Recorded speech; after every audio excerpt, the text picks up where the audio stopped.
Ah, they disappeared. No explanation, no closure. And right now, you're probably thinking, what does that mean? And what should I do? Should I text them? Should I call them? Should I call them out on this behavior? Stop! Before you do anything else. Watch this video because what I am about to tell you is going to put you back in the driver's seat. What is it that happens to us when someone ghosts us? Initially, what turns out to be a ghosting doesn't necessarily register as a ghosting. It's just someone not texting us back. And so, in the beginning, it just registers as hurt. Maybe even anxiety. Oh, I have said something wrong. I said something that meant they haven't texted me back in 5 hours. Oh, 24 hours, 2 days. We start to feel anxious that we messed it up somehow. And then comes the hurt and the disappointment that no text seems to be coming, that this person is no longer engaging with us. That hurt and disappointment ends up giving way to incredulous disbelief. I don't get it. Where did I go? Well, I couldn't have said anything that bad, could I? And then that incredulous starts to turn into an interrogation of our mistakes of trying to figure out what's going on in their mind. Could I have misunderstood this situation completely? Is it something I have done? And especially if we have a propensity towards people-pleasing or self-doubt, then we start to question our worth in this.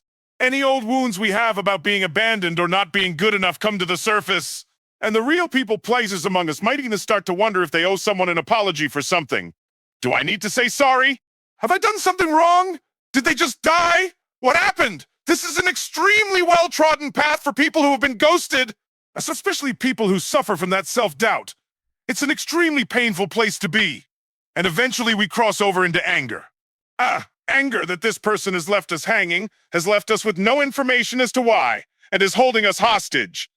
Emotionally, the key to not making ghosting about ourselves is to realize that ghosting is a behavioral pattern. It is not inherently a rejection. What we do is we think about it as a rejection, and when someone ghosts us, it feels like the most intense possible rejection.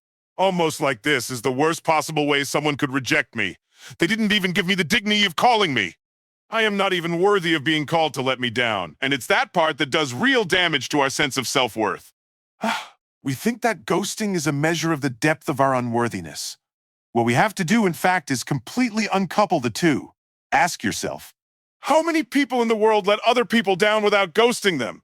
Many, of course, most of us, if not all of us, have been on the receiving end of a rejection that took place in words and not in disappearance, so someone can reject us without ghosting us. When someone ghosts us, that part, it goes beyond a rejection into a behavior.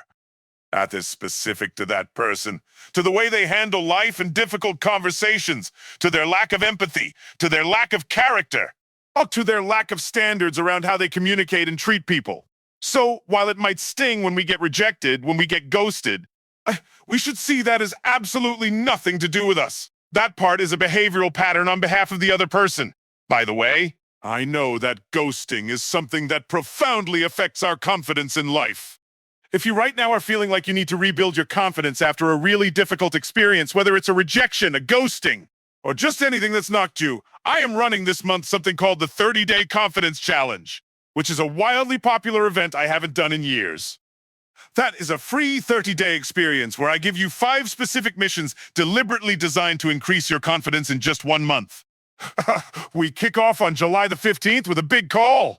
With people all over the world where I am going to give you the missions, and then we spend 30 days going through them together with me as your guide alongside my team. It's going to be an amazing experience. I really want you to join us. It's completely free. You can register at...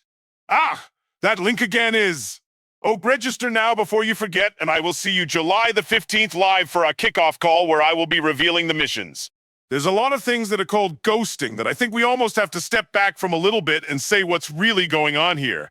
There are people that talk to me and then stop texting me.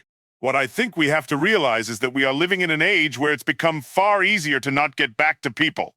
I heard it recently said that we shouldn't attribute to malice something that is produced by a system. It's an argument by sociologists that, Twitter is an example, or X is an example. When people lose their minds on X and start tweeting things that they would never say in real life, it's not always to do with malice. Sometimes it's to do with the kind of energy and the kind of behavior that the platform encourages and creates in people. And I think that there's something paralleled, something analogous with dating there, because dating apps, Even just the sheer amount of people that we can have texting us at any one time produces a kind of indifference, a kind of increased anonymity, and ease with which we can just ignore people. You know, what's the old version of ghosting? It's you never called, right? You see an old movie and someone hits someone, says you didn't call, right? That idea is like that was ghosting back in the 1950s. Now what's changed? Well, what's changed is that was a time when only so many people had your phone number. Now we are living in a time where it can be hundreds or thousands of people who have our phone number and vice versa. We are living in a time where we can be I to many different people on a dating app at the same time. Where we could be DMing many different people on Instagram or Facebook or TikTok at any given time. So that the sociological impact of that is that it's far easier for us to ignore someone, to forget to send a message back to somebody. That doesn't make it right. But it doesn't always mean that we can attribute ghosting to malice early on. Now, you might say, well, that makes it even harder because now it was easy when I could hate that person for ghosting me. Now, you're telling me that it doesn't necessarily make that person a horrible person. It makes me wonder if I should try again. That's not true either. Because in reality, even if ghosting doesn't amount to malice in that person, what it does amount to is completely misaligned motivations and standards. It points to someone who absolutely isn't motivated to continue any kind of an interaction or relationship with us.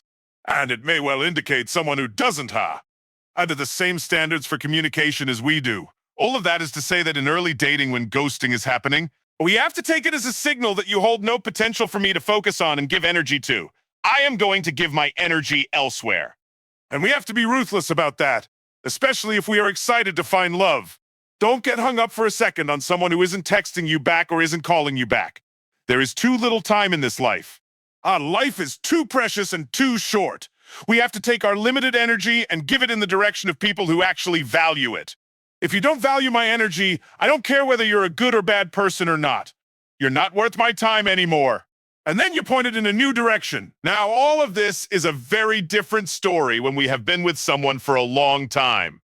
If you have been with someone for seeing someone for months, in a relationship with them for years, or in a marriage with them, and then all of a sudden they disappear and ghost you and you never hear from them. This is an extremely traumatic thing to happen, and this happens a lot. This is not uncommon, and when it happens to people, it's deeply, deeply shocking. It's disorienting. It upends our reality. It makes us question what we know. It makes us feel like we must be the worst judge of character on earth that we did not see this potential for this behavior in this person. And sometimes along the way, we did miss red flags. I have been there. Maybe you have too. When you really look back, if you can connect the dots between behavior you saw and the behavior you're seeing now, maybe you never imagined that they would do it to you. Or maybe you never imagined that the worst behaviors they exhibited in certain little moments could lead to them doing something this drastic. But there are also situations where we feel like we didn't see it coming at all. Those are the ones that really make us question our sanity. When it fee. I was like, I didn't get any indicators of this. I didn't get a hint of this. And we go, how could that be possible? How could they have been so in love with me? How could they have given me so much energy? How could we have been so happy and then all of a sudden it's like they vanished off the face of the earth? And the reality of so many of these situations is that we didn't see who someone was when they no longer felt their needs were getting met. Someone can be an extremely loving person. They can be a portrait of a loving person when they are getting their needs met. But when it became inconvenient or when they started to change their mind in some way or when they were no longer satisfied or when the novelty wore, all of a sudden their real behaviors came out. They were no longer interested. And for them, when they are no longer interested, I are out. And they feel no need to ever speak to you again. And they are quite happy with the malice of never texting you back, And leaving you wondering what on earth happened and what's going on in their mind. They are quite happy to do that.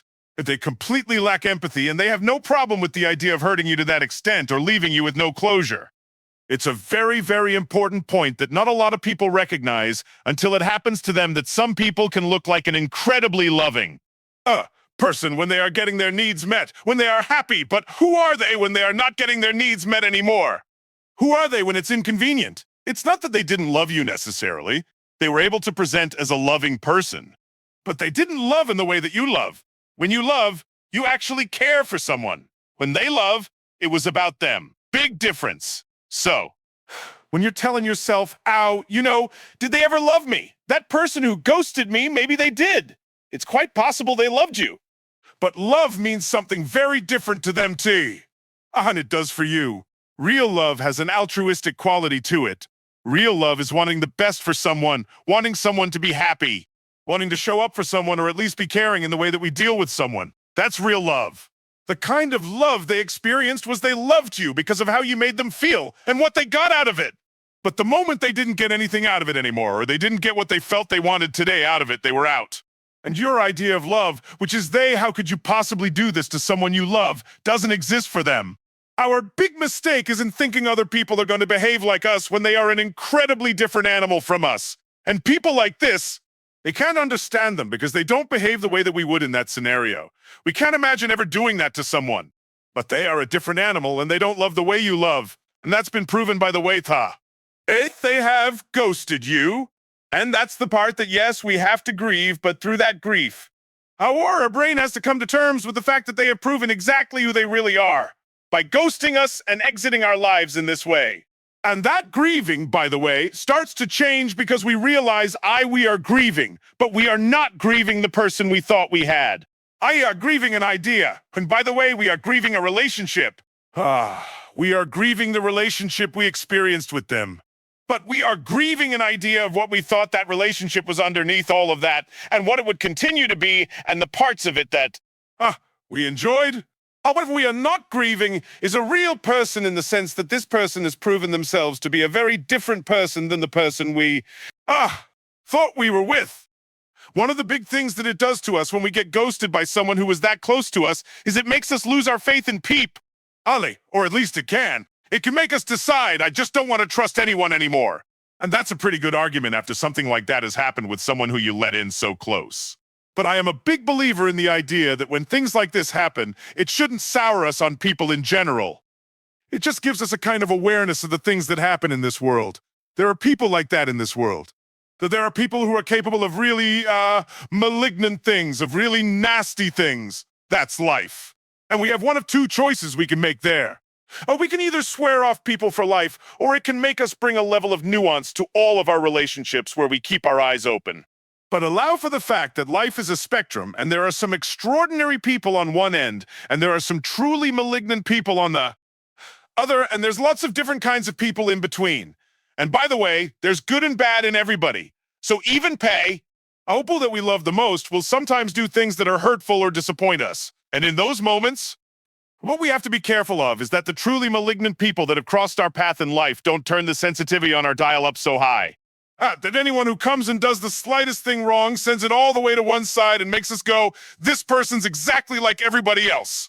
Because everyone isn't exactly like everyone else. When we allow for the complexity in people, we are allowing for the complexity in life and in ourselves. Because while we might not have done anything as nasty as ghosting someone who loved us, we might have been in situations where we weren't perfect. And I think this is a very important thing because once we allow complexity in our lives, I give ourselves the possibility of making real friends, of finding new love, and of truly experiencing life. There's a lesson in the play Hamilton for those of you who have seen it. The two of the leads, Hamilton and Harun Burr. They represent very different forces in life.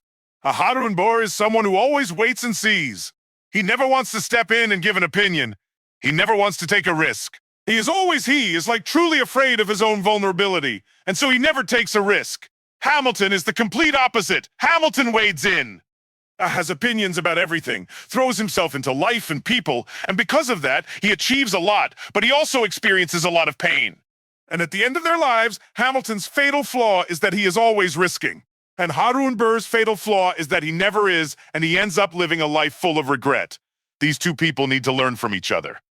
In the same way that we in our lives need to learn from the part of us that has been hurt and take wisdom from the part of us that has been hurt, but not to allow that part of us to become our only voice. We have to also learn from the part of us that has taken risks, and because they have taken risks, they have lived. And if we can combine the wisdom of those two forces, not only will we learn how to protect ourselves, but we will live an extraordinary and expansive life. I really appreciate you watching this video. I would love to hear from you. What's your experience of this? What helped you in this video today? Was there a line that made a difference? Leave me a comment below. I would love to hear from you. And do not forget to sign up to the 30-day confidence challenge that I am holding on July the 15th. I know that ghosting knocks our confidence in incredible ways. It also stokes the insecurities from the past. So, this is a chance for you to rebuild your confidence. We are going to kick off on the 15th, and then we are going to do 30 days of missions together. It's going to be great. I can't wait. You can sign up for free, and feel free to send the link to anyone you know who could also benefit. I will see you there, and thank you for watching the video.